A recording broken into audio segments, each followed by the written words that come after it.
Hello दोस्तों, स्वागत है आप सभी का my YouTube channel exam based classes में। दोस्तों, गणित सीरीज की ये चौथी सीरीज है। कुछ कारणों की वजह से दोस्तों प्रतिदिन वीडियो नहीं बना पा रहे थे, लेकिन कल से आप सभी को प्रतिदिन वीडियो प्रोवाइड किया जाएगा, जिसमें आप सभी को गणित शिक्षण यानी कि मैथ पेडागोजी का एक सीरीज चलेगा दोस्तों, और एक गणित प्रश्नों की सीरीज जो चल रही है, आज चौथी सीरीज है, उस सीरीज को भी आगे बढ़ाया जाएगा दोस्तों। ठीक है दोस्तों, अब इसी के साथ चलते हैं, आज के प्रश्नों को स्टार्ट करते हैं। देखते हैं आज के प्रश्न क्या कर रहे हैं। तो आइए दोस्तों शुरू करते हैं।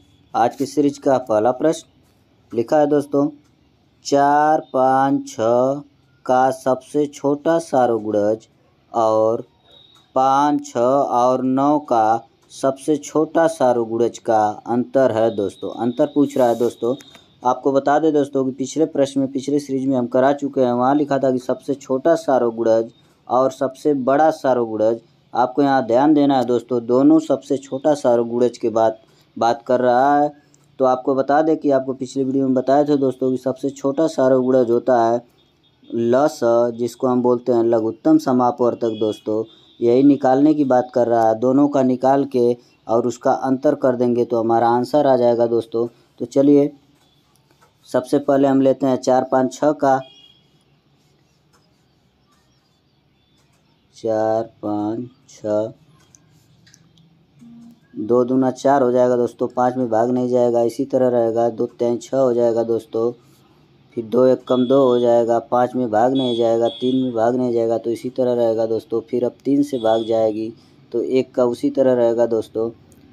5 उसी तरह उतार देंगे दोस्तों। फिर आपका 3 1 कम 3, फिर 1 बचा 5 से भाग जाएगी, 5 1 कम 5, और ये आपका आ गया लस दोस्तों। 2 दूना के 4, 4 तिहाई 12, 12 पाँचे 60 दोस्तों। एक का आंसर आ गया 60 ऊपर वाले का। इसी तरह हम दूसरे का देखते हैं दोस्तों, 5, 6 और 9 का दोस्तों। सबसे पहले 2 से जाएगा, 5 उसी तरह रहेगा दोस्तों। 2 3 6 हो जाएगा, 9 उसी तरह रहेगा दोस्तों। अब देखते हैं कि 2 से भाग नहीं जाएगी तो 3 से देखेंगे दोस्तों। ये 5 हो गया, ये 3 1 कम 3 हो गया, 3 3 के 9, 3 से एक बार फिर जाएगा दोस्तों। ये 5 हो गया, ये 1 हो गया, ये 3 1 कम 3 हो गया। अब 5 से जाएगा दोस्तों, 5 1 कम 5, 1 1, ये आपका आ गया दोस्तों। अब इसको गुणा कर लेंगे दोस्तों। 2 3 6, 6 3 18, 18 5 90 दोस्तों। हमारा दूसरे का आ गया दोस्तों 90।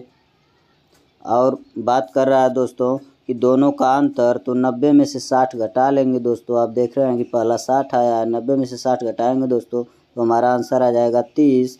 ऑप्शन नंबर पहला, ये हमारा ऑप्शन सही होगा दोस्तों। ठीक है दोस्तों, उम्मीद करते हैं समझ में आया होगा। चलते हैं अगले क्वेश्चन को देखते हैं। 19,009 भागे 11 और 9,090 भागे 11 से प्राप्त शेषफलों का गुणनफल होगा दोस्तों। कह रहा है कि 19,009 में 11 का भाग देंगे जो शेषफल आएगा, फिर 9,090 में 11 का भाग देंगे जो शेषफल आएगा। दोनों शेषफलों का गुणनफल पूछ रहा है दोस्तों। दोनों का शेषफल निकालेंगे, फिर गुणा कर देंगे तो वही हमारा आंसर होगा दोस्तों। तो चलिए दोस्तों हम भाग दे के देखते हैं। आपको सिंपली हम बता चुके हैं, बेसिक ही लगाएंगे दोस्तों। 19,009 भागे 11, आप देख सकते हैं दोस्तों, 11 एकम 11 होगा। 9 में से घटाएंगे 8, 1 1 कट गया दोस्तों, ऊपर से आया 0, फिर भाग जाएगा आपको धक्का दोस्तों। 11 7 77, अब 80 में से 77 चल जाएगा दोस्तों, बचेगा 3, ऊपर से आया फिर एक 0 दोस्तों। तो आपका 11 दूना 22, अब 30 में से 22 घटेगा तो होगा दोस्तों 8, ऊपर से आएगा आपका 9 दोस्तों। अब होगा 11 8 88, जब यहाँ 11 8 88 हो जाएगा दोस्तों तो आपका शेषफल बचेगा 1। ये हो गया आपका पहले का शेषफल दोस्तों। अब चलते हैं दूसरे का देखते हैं दोस्तों, दूसरे का क्या आता है। ठीक है दोस्तों, उसको यहीं साइड में ही लगा लेते हैं हम।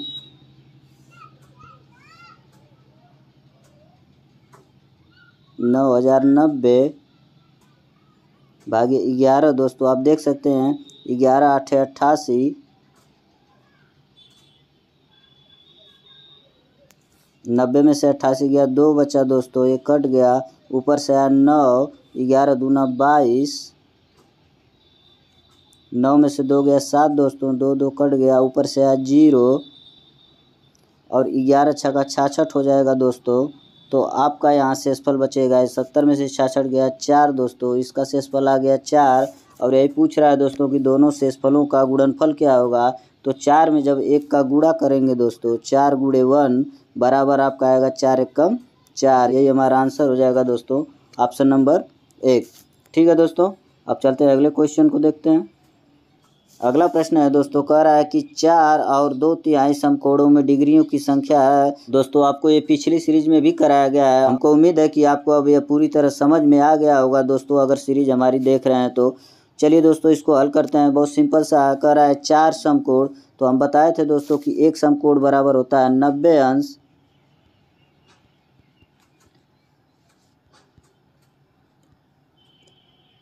एक समकोण बराबर होता है 90 अंश दोस्तों। तो कह रहा है 4 और 2/3 समकोण, इसका मतलब कि 4 समकोण दोस्तों,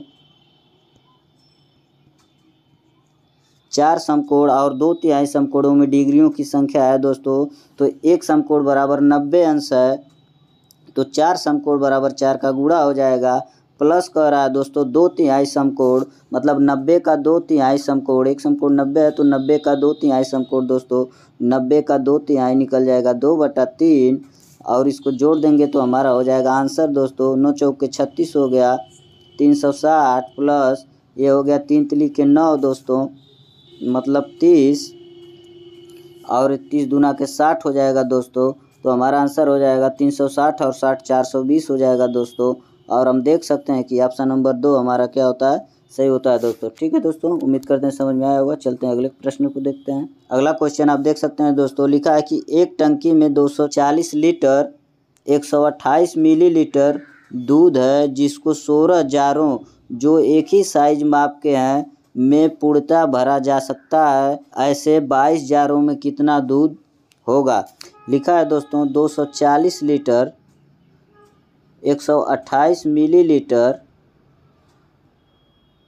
128 मिलीलीटर लिखा है दोस्तों। तो आप समझ सकते हैं कि इसको हमको 16 जारों से भाग देना है दोस्तों। तो यहाँ लीटर है मात्रक, यहाँ मिलीलीटर है, तो हम भाग नहीं दे सकते हैं, दोनों को एक मात्रक करना होगा दोस्तों। तो इसको हम मिलीलीटर में बदल लेते हैं। तो आप जानते हैं दोस्तों कि 1 लीटर बराबर होता है 1000 मिलीलीटर। तो 240 लीटर बराबर हो जाएगा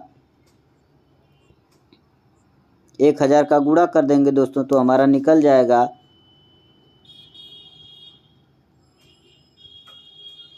2,40,000 मिलीलीटर निकल जाएगा दोस्तों। और इसमें हम 128 मिलीलीटर को जोड़ देंगे, 128 इसको जोड़ देंगे दोस्तों, तो हमारा टोटल आ गया 240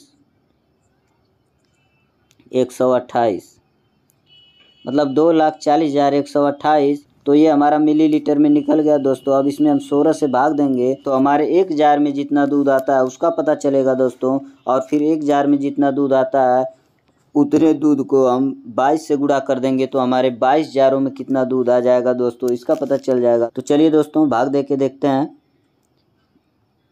240 128 में। ये हमारा हो गया 240 128 दोस्तों। इसमें हम 16 से भाग देते हैं दोस्तों। आप देख सकते हैं कि 16 एकम 16 हो गया दोस्तों। 4 में से 6 नहीं जाएगा दोस्तों, तो 81 लेगा। 14 में से 6 जाएगा 8, ये कट गया दोस्तों, ऊपर से आया 0।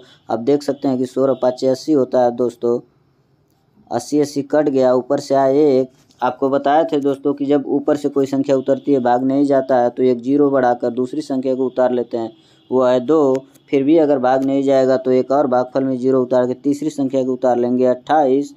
और आपका 16 8 होता है 128, और ये हमारा कट गया। हमारा आंसर आ गया दोस्तों 15,008 ml 1 जार में आता है दोस्तों। तो ऐसे ही 22 जारों में कितना आएगा, तो 22 का हम गुणा कर देंगे दोस्तों, तो हमारा आ जाएगा 2 8 16, तो 16 हो जाएगा दोस्तों, क्योंकि आगे 0 है, फिर 2 शून्य 0 हो जाएगा, 2 5 10 हासिल 1, 2 एकम 2 1 3 हो जाएगा दोस्तों। फिर 2 से गुणा करेंगे तो सेम संख्या आएंगी दोस्तों। तो यहाँ से हम सेम उतार देते हैं 6 1 0 0 3 और इसको जोड़ देंगे तो यही हमारा उत्तर हो जाएगा दोस्तों। ये हो गया हमारा 6 6 1 7 हो गया दोस्तों। ये हो गया 1 0 3 3। अब देखिए दोस्तों, इसको जब लीटर में बदलेंगे दोस्तों 330 176 भागे 1000 करेंगे दोस्तों, क्योंकि 1000 का गुणा करके हम सेंटीमीटर में बदले थे तो 1000 का भाग देंगे तो फिर मीटर में आ जाएगा दोस्तों। तो आपको इसको भाग देने का सिंपल सा तरीका है दोस्तों कि नीचे जितना शून्य होता है उतने अंक पर हम दशमलव लगा देते हैं और हमारा भागफल हो जाता है दोस्तों। तो 1 2 3 अंक पे दशमलव लगाएंगे तो हमारा हो जाएगा 330 लीटर और 176 मिलीलीटर दोस्तों। तो ऑप्शन नंबर हम देख सकते हैं पहला है दोस्तों 330 लीटर और 176 मिलीलीटर दोस्तों। अगला क्वेश्चन है दोस्तों, कह रहा है दोस्तों गुणनफल 1109 गुणे 505 में कौन सी संख्या घटाई जाए ताकि 50 50 50 प्राप्त हो जाए। ठीक है दोस्तों, इसके लिए हम आपको बताए थे कि ये जो संख्याएं ऊपर दी है 1109 गुणे 505, इसको गुणा करेंगे और इस 50 50 50 को घटा देंगे तो हमारा आंसर आ जाएगा दोस्तों। तो हम गुणा कर लेते हैं 1109 गुणे 505।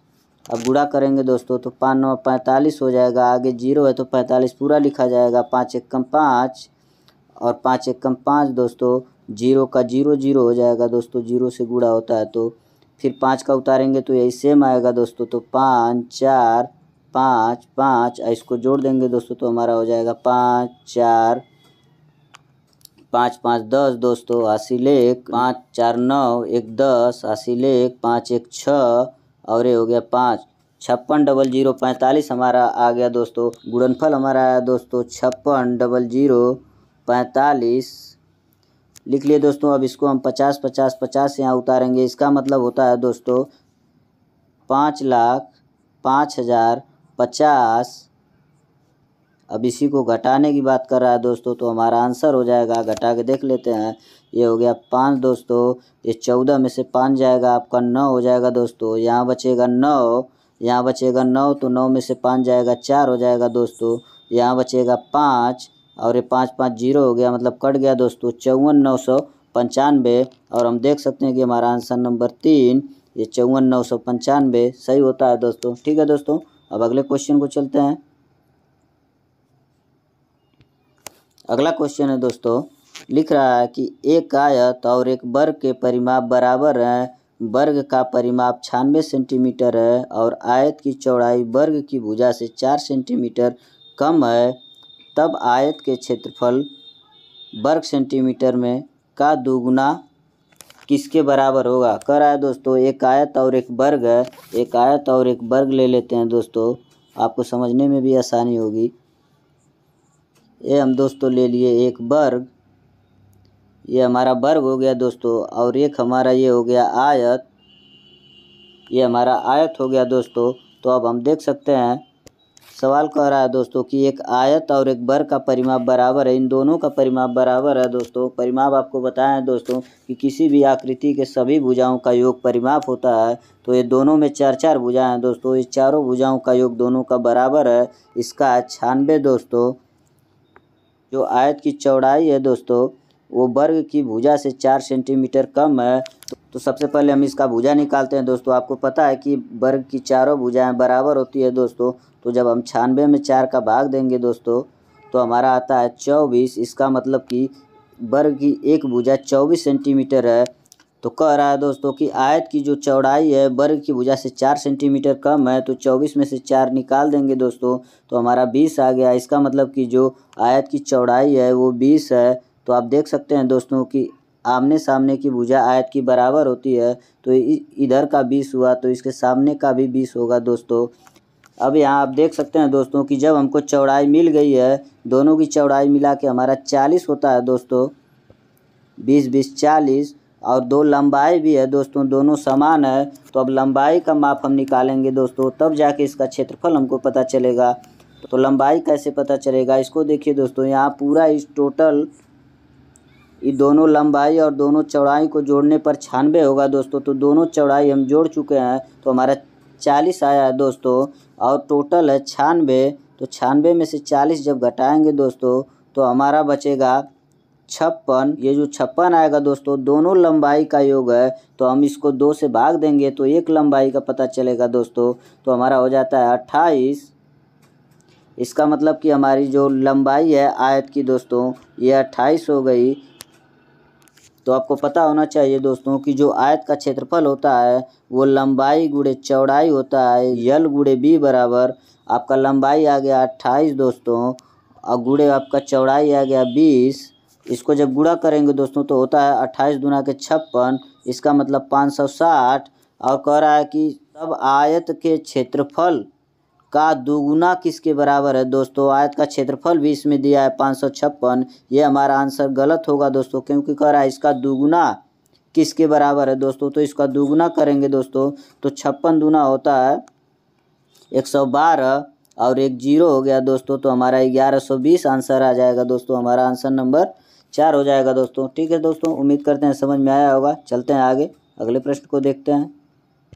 अगला प्रश्न है दोस्तों कि निम्नलिखित में से कौन सा सही नहीं है, फिर बताना है दोस्तों। ये हर सीरीज में आ रहा है, आपको ऐसे ही सीटेट एक ही प्रकार के क्वेश्चनों को बार बार रिपीट करता है, बस उसके पूछने के तरीकों को बदल देता है। तो आइए देखते हैं दोस्तों कौन सा सही नहीं है। पहला है दोस्तों 1 मीटर 1 सेंटीमीटर का दशांक है। दशांक का मतलब होता है दोस्तों, इसको आप नोट कर लीजिए, दशांक का मतलब होता है 10वां भाग, 10वां भाग। दशांक का मतलब होता है दोस्तों 10वां भाग। हम जानते हैं पहले 2 सीरीज में करा चुके हैं दोस्तों कि 10 मिलीलीटर बराबर 1 सेंटीमीटर होता है। तो 1 मिलीलीटर बराबर हो जाएगा दोस्तों आपका 1/10। आप यहाँ से देख सकते हैं कि 0.1 आएगा। इसका मतलब 0.1 मतलब कि 1 सेंटीमीटर का 10वां भाग है दोस्तों, 10 का भाग दे रहे हैं। यहाँ से आप देख सकते हैं कि ये ऑप्शन हमारा क्या है, सही है दोस्तों। अब आगे चलते हैं, अगले ऑप्शन को देखते हैं दोस्तों। लिखा है दोस्तों कि 1 किलोग्राम और 12 ग्राम बराबर 1.012 किलोग्राम होता है दोस्तों। तो हम इसको निकाल सकते हैं कि 1 किलोग्राम में होता है 1000 ग्राम दोस्तों। तो 1000 हमारा ये ग्राम हो गया, और 12 ग्राम को जोड़ते हैं दोस्तों तो हमारा होता है 1012 ग्राम दोस्तों। इसको जब किलोग्राम में यहाँ पूछा है किलोग्राम, तो जब इसको किलोग्राम में बदलेंगे दोस्तों तो हम 1000 का भाग देंगे, क्योंकि 1 किलोग्राम होता है बराबर 1000। ठीक है दोस्तों, जो जब भाग देंगे तो आपको बताए थे दोस्तों कि 3 जीरो है, तो 3 अंक पे शून्य लगाएंगे, 1 2 3, और यहाँ हम दशमलव लगाएंगे दोस्तों, शून्य बोल दीजिए दोस्तों, सॉरी, दशमलव लगाएंगे तो हमारा बनता है 1.012 किलोग्राम। इसका मतलब हमारा ये भी ऑप्शन क्या हुआ, सही हुआ दोस्तों। अब आगे बढ़ते हैं, तीसरे ऑप्शन को देखते हैं दोस्तों। तीसरा ऑप्शन कह रहा है दोस्तों कि 10 मीटर और 10 सेंटीमीटर बराबर 110 सेंटीमीटर होता है। तो हम देख सकते हैं दोस्तों कि 1 मीटर बराबर होता है 100 सेंटीमीटर। तो 10 मीटर बराबर हो जाएगा 10 में गुणे 100 हो जाएगा दोस्तों, बराबर हो जाएगा 1000 दोस्तों।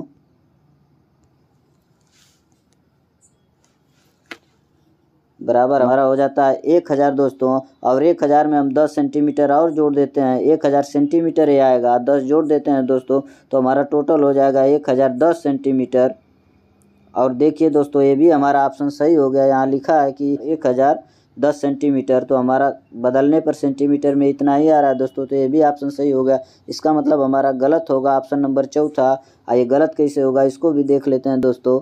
आइए एक नज़र, आप देख सकते हैं दोस्तों लिखा है 23 भागे 100, और जब 100 का भाग देंगे दोस्तों तो आप देख सकते हैं कि 23 में 100 का भाग नहीं जाएगा तो दशमलव हो जाएगा, यहाँ एक जीरो लग जाएगा दोस्तों। अब 100 दूना 200 हो जाएगा दोस्तों। अब बचेगा 30। अब यहाँ दशमलव लगा चुके हैं दोस्तों तो हम जीरो बढ़ा सकते हैं, तो यहाँ एक जीरो बढ़ गया तो 100 ત્યાં 300 हो गया दोस्तों। हमारा 0.23 आ रहा है, लेकिन यहाँ दिया है 2.30 दोस्तों, तो हमारा ऑप्शन नंबर ये गलत हो जाता है। और यही हमारा ऑप्शन नंबर सही है दोस्तों। यहाँ से पूछा है कि कौन सा गलत है, तो गलत 4 है, हमारा ऑप्शन नंबर 4 सही होता है दोस्तों। ठीक है दोस्तों, अगले प्रश्न को देखते हैं। अगला प्रश्न है दोस्तों बहुत सिंपल सा है, आपको ये कई बार करा चुके हैं दोस्तों, बहुत आसान है। लिखा है 3 से 1/3 में कितने 1/6 है दोस्तों। तो यहाँ देख सकते हैं आगे जो लिखा है 3 से 1/3 दोस्तों, ये मिश्र भिन्न है। तो इसको साधारण भिन्न में बदलते कैसे हैं इसको देख लीजिए दोस्तों। 1 से 1/3 इस 3 का इसमें गुणा करते हैं दोस्तों, जो गुणा आता है उसमें 1 जोड़ देते हैं तो हमारा साधारण भिन्न हो जाता है दोस्तों। तो आप देख सकते हैं कि 3 3 के 9, 9 1 10, 10 बटा ये जो नीचे 3 होता है वो सेम उतारेंगे दोस्तों, 10/3 हमारा साधारण भिन्न हो गया दोस्तों। तो आप इसको जानते हैं लगाना कि 10/3, और जब कितने 1/6 है दोस्तों तो गुणा करके इस हर को ऊपर ले जाते हैं, हर हमारा 6 हो गया, अंश नीचे आता है 1, और इसको जब हल करेंगे तो हमारा आंसर हो जाएगा दोस्तों, ये 3 दूना 6 हो जाएगा दोस्तों, और ये 10 दूना के 20 हो जाएगा, हमारा आंसर नंबर 4 दोस्तों। ठीक है दोस्तों, अब आगे चलते हैं, अगले क्वेश्चन को देखते हैं। अगला क्वेश्चन है दोस्तों, 26 और 26 शतांक को लिखा जाता है। पूछ रहा है दोस्तों, बस सिंपल सा क्वेश्चन है, आपको थोड़ा सा सोचने की ज़रूरत है दोस्तों। लिख रहा है 26 और 26 के शतांक को कैसे लिखा जाता है। तो 26 का शतांक होता है दोस्तों, शतांक मतलब होता है 100,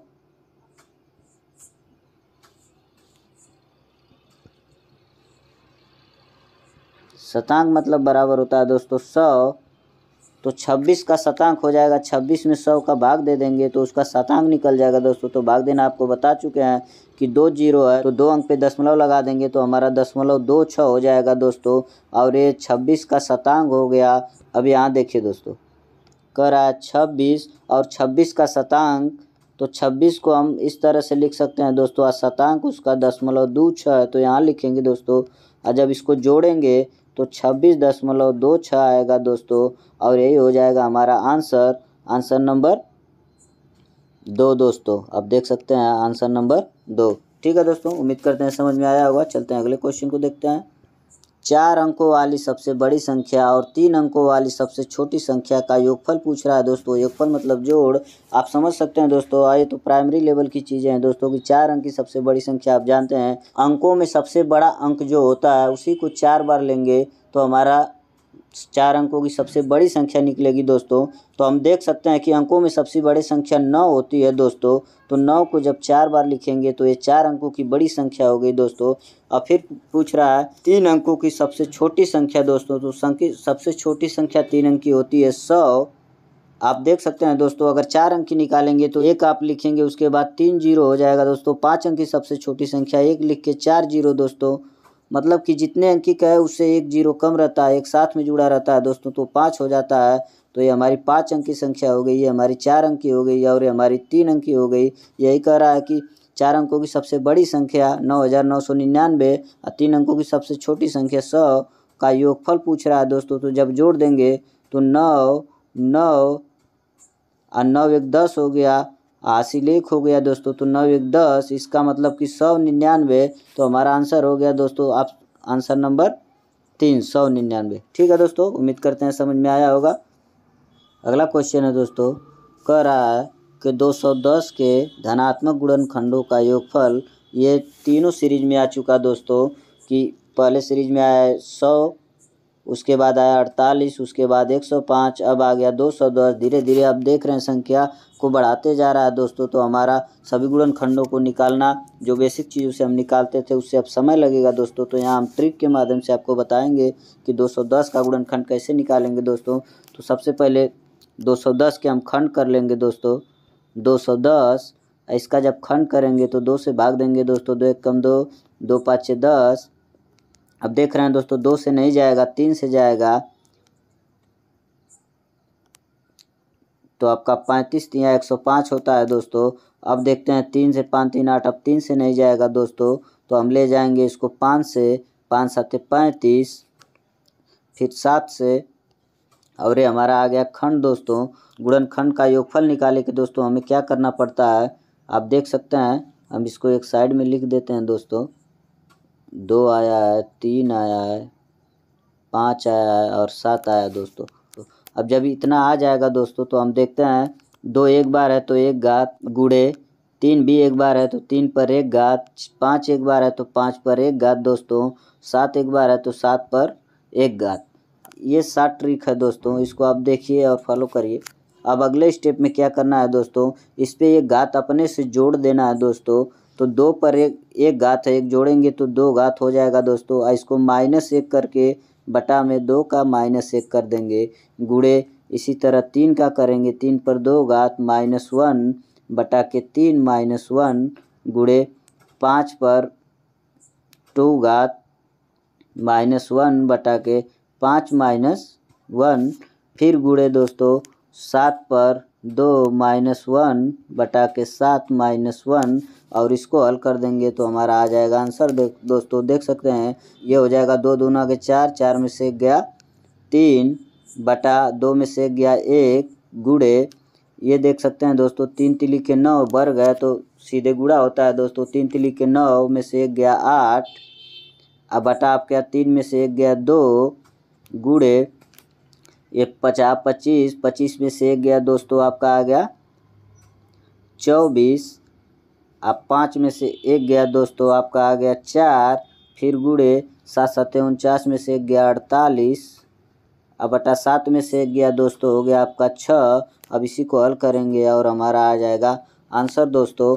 अब देख सकते हैं ये हो गया 4 दूना के 8 और ये 2 से 2 कट गया, इसका काम खत्म हो गया दोस्तों। ये 6 चौक के 24 हो गया दोस्तों, 6 चौक के 24। अब नीचे का सब खत्म दोस्तों तो आपका बचा ऊपर 3 गुणे 4 गुणे 48, इसी को गुणा कर देंगे दोस्तों हमारा आंसर हो जाएगा। तो चलिए हम गुणा करके भी देख लेते हैं। आप यहाँ देख सकते हैं कि 3 चौक के 12 हो जाएगा, तो 48 में 12 का गुणा करेंगे दोस्तों तो हमारा आ जाएगा 2 8 16 हासिल 1, 2 चौके 8 1 9, 48 दूना 96 और 48 से कम 48 दोस्तों। और जब इसको जोड़ेंगे तो 6 9 8 17 576 हो गया दोस्तों और हमारा ऑप्शन नंबर हो गया फर्स्ट। ठीक है दोस्तों, अब चलते हैं आगे।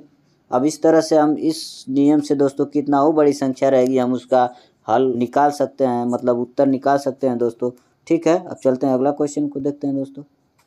अगला क्वेश्चन लिख रहा है दोस्तों कि 10 इकाई प्लस 10 दाएँ प्लस 10,000 बराबर है। तो आपको बहुत सिंपली इसको बता चुके हैं दोस्तों कि सबसे पहले बड़े वालों को लिखना है। आपका लिखा है 10 कह रहा है 1000, तो 1000 पे 3 शून्य होता है दोस्तों, तो हमारा हो जाएगा 3 शून्य कर देंगे दोस्तों। उसके बाद दाएँ की बात आती है तो दाएँ लिखेंगे दोस्तों। 10 दाएँ कह रहा है तो दाएँ पे 1 शून्य होता है दोस्तों, तो पहले 1 शून्य लिखेंगे। आपको बताएं कि दूसरे लाइन का जब लिखते हैं तो इकाई की तरफ से लिखते हैं दोस्तों, तो इकाई पे 1 हमारा शून्य हो गया। और उसके बाद 10 दाएँ तो 10 हो गया दोस्तों। फिर कह रहा है 10 इकाई तो 10 इकाई। अब इसी को जोड़ने की बात कर रहा है दोस्तों, जोड़ देंगे तो 0 1 1 0 1, हमारा आंसर आ गया 10 110 दोस्तों और हमारा ऑप्शन नंबर 3 सही होगा दोस्तों। ठीक है, अगर इस प्रकार के क्वेश्चनों को आप नहीं समझ पा रहे हैं दोस्तों तो हमारी पिछली सीरीज देखिए, वहाँ हम विस्तार से बताए हुए हैं। यहाँ थोड़ा शार्ट चलते हैं दोस्तों। ठीक है, अब आगे चलते हैं, अगले क्वेश्चन को देखते हैं दोस्तों। अगला क्वेश्चन है दोस्तों, लिख रहा है कि 35,362 में 5 के स्थानीय मान तथा इसके अंकित मान का अंतर दोस्तों। पिछली सीरीज में अंकित मान को हम बता चुके हैं दोस्तों कि वही मान होता है जो वो स्वयं होता है। 5 का स्थानीय मान निकालेंगे, फिर 5 अंकित मान स्वयं होता है दोस्तों। जाति मान भी कहते हैं इसको, मूल मान भी कहते हैं। आपको अच्छी तरह से पिछले सीरीज में हम बता चुके हैं, जो नहीं देखे हैं वीडियो, पिछली सीरीज का वीडियो देख के इसको समझ सकते हैं दोस्तों। तो आइए इसको हल करते हैं।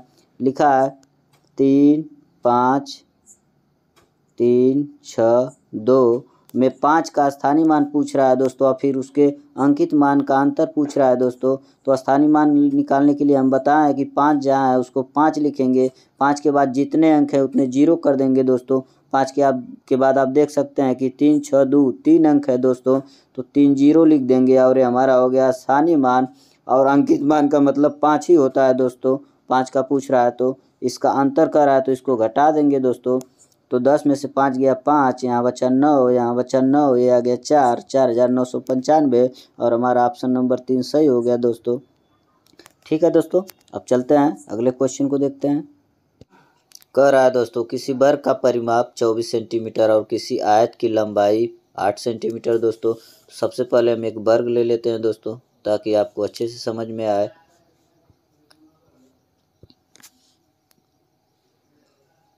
ये रहा हमारा वर्ग दोस्तों। और फिर एक आयत की बात कर रहा है दोस्तों, तो एक आयत को भी ले लेते हैं।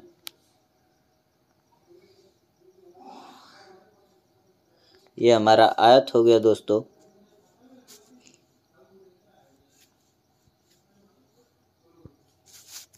अब कह रहा है दोस्तों कि वर्ग का परिमाप 24 सेंटीमीटर है।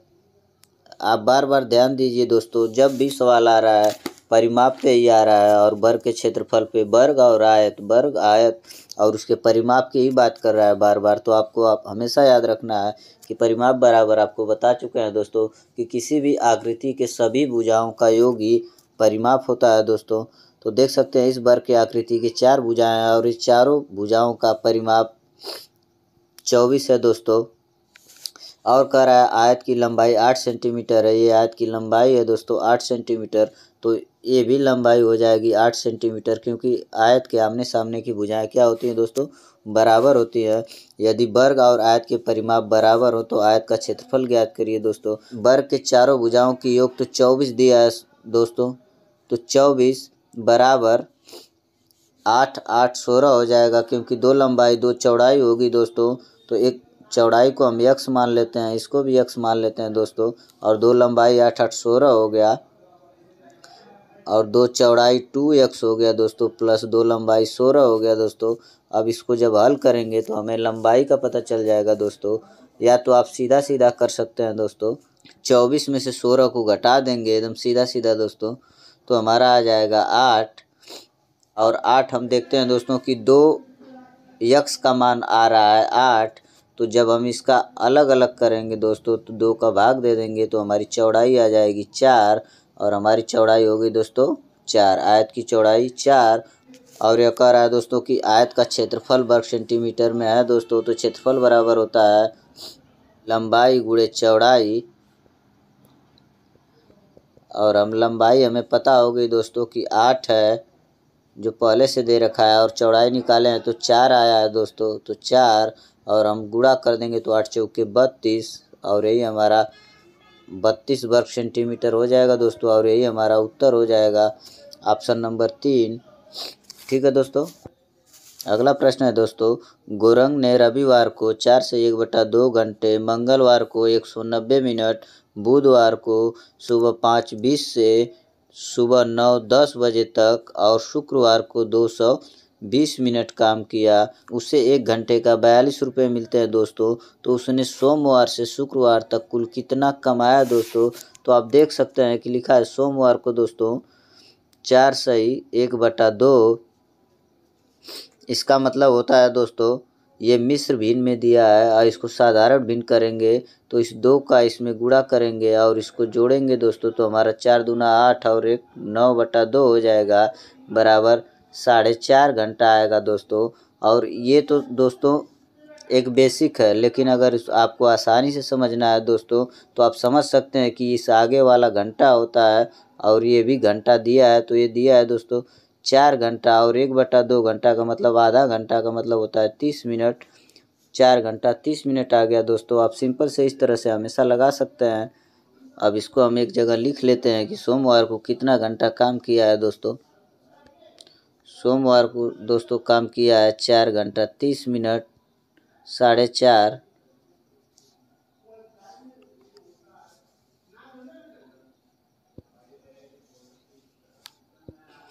अब देखते हैं दोस्तों कि मंगलवार को कितना काम किया है दोस्तों। तो आप देख सकते हैं कि 190 मिनट काम किया है दोस्तों। अब मिनट को घंटा में बदलेंगे तो 60 का भाग देंगे दोस्तों, तो 60 का जब भाग देंगे तो आपका आ जाएगा 18, इसका मतलब 3 घंटा, और 10 बचेगा तो 10 मिनट हो जाएगा दोस्तों। 3 घंटा 10 मिनट मंगलवार का कार्य निकल गया हमारा, ये हो गया मंगल। अब इसके बाद कह रहा है दोस्तों कि बुधवार को 5:20 से 9:10 तक काम किया दोस्तों। तो 5:20 से तो 6:20 चलेगा, 6:20 से चलेगा 1 घंटा, तो 7:20 चलेगा दोस्तों। 7:20 से 1 घंटा चला तो 8:20, 8:20 और 8:20 से 1 घंटा चला दोस्तों, तो 9:20, ये आपका 9:20 हो गया दोस्तों। तो टोटल हमारा हो गया 1 घंटा, 2 घंटा, 3 घंटा, 4 घंटा दोस्तों, 4 घंटा। लेकिन हमको एक ध्यान रखना है दोस्तों कि यहाँ 9:20 लिखा है और हमको 20 तक न जाके कहाँ तक जाना है दोस्तों, 9:10 तक जाना है। इसका मतलब कि 10 मिनट हम माइनस करेंगे, तो 4 घंटा में से 10 मिनट माइनस करेंगे दोस्तों, तो हमारा आ जाता है 3 घंटा 50 मिनट। तो हमारा घंटा निकल गया दोस्तों, ये बुध का हो गया। अब निकालते हैं शुक्रवार को, कह रहा है कि 220 मिनट दोस्तों। तो आप इसमें 60 का भाग देंगे तो देख सकते हैं कि 6 18 मतलब 3 घंटा बता 40, तो इसका मतलब 40 मिनट दोस्तों। तो हमारा शुक्रवार का आया दोस्तों 3 घंटा 40 मिनट। और इन सभी को हमें जोड़ देना है दोस्तों। ये हो गया हमारा शुक्रवार दोस्तों। अब इनको सभी को जोड़ेंगे दोस्तों, तो आप देख सकते हैं कि 0 का 0 हो गया दोस्तों, 4 3 1 4, 4 5 9, 9 4 13, 130 मिनट हो जाएगा दोस्तों। तो हम देख सकते हैं कि जब 130 मिनट होगा तो इसमें हमें 2 घंटा मिलेंगे दोस्तों। 60 का भाग देंगे तो 2 घंटा 10 मिनट। तो इस मिनट को हम यहाँ लिखेंगे 10 मिनट, और घंटा जो 2 बचा है इसमें हम जोड़ देंगे। 4 3 7, 3 10, 3 13, और 2 घंटा ये हो गया हमारा 15 घंटा 10 मिनट। तो आप देख सकते हैं दोस्तों कि टोटल आ गया 15 घंटा 10 मिनट। टोटल काम किया है 15 घंटा 10 मिनट। तो हम देख सकते हैं दोस्तों कि 15 घंटा को घंटा में ही रहने देते हैं, और ये मिनट है तो मिनट को भी घंटा में करना पड़ेगा, तभी हम 42 का गुणा कर सकते हैं दोस्तों। तो मिनट को जब घंटा में बदलते हैं तो 60 का भाग देते हैं दोस्तों। तो 10 में जब 60 का भाग देंगे तो हमारा 0 से 0 कट जाएगा, बराबर 1/6। तो हमारा हो गया 50 घंटा 1/6, 50 से 1/6 घंटा टोटल आ गया दोस्तों। आपको यहाँ समझाए थे हम कि 4 से 1/2 दिया था, इसका मतलब 4 घंटा, और ये आधा घंटा। उसी तरह ये 15 घंटा और ये 1/6 घंटा, ये टोटल हो गया हमारा दोस्तों। अब इसको हम मिश्र भिन्न से साधारण भिन्न में बदलते हुए हल करते हैं दोस्तों। 15 छक्का 90 और 91/6 हो जाएगा दोस्तों। ये हमारा पूरा टोटल घंटा निकल गया दोस्तों। और 1 घंटे का 42 मिनट है तो 42 का गुणा कर देंगे दोस्तों। तो हमारा हो जाएगा ये 6 7 42, 91 में 7 का गुणा करेंगे दोस्तों तो 7 1 कम 7, 7 9 63, हमारा 637। हमारा उत्तर हो गया ऑप्शन नंबर 4 दोस्तों। उम्मीद करते हैं समझ में आया होगा दोस्तों। इसी के साथ ही सीरीज खत्म होती है। अब मिलते हैं अगले वीडियो में दोस्तों, तब तक के लिए जय हिंद, जय भारत।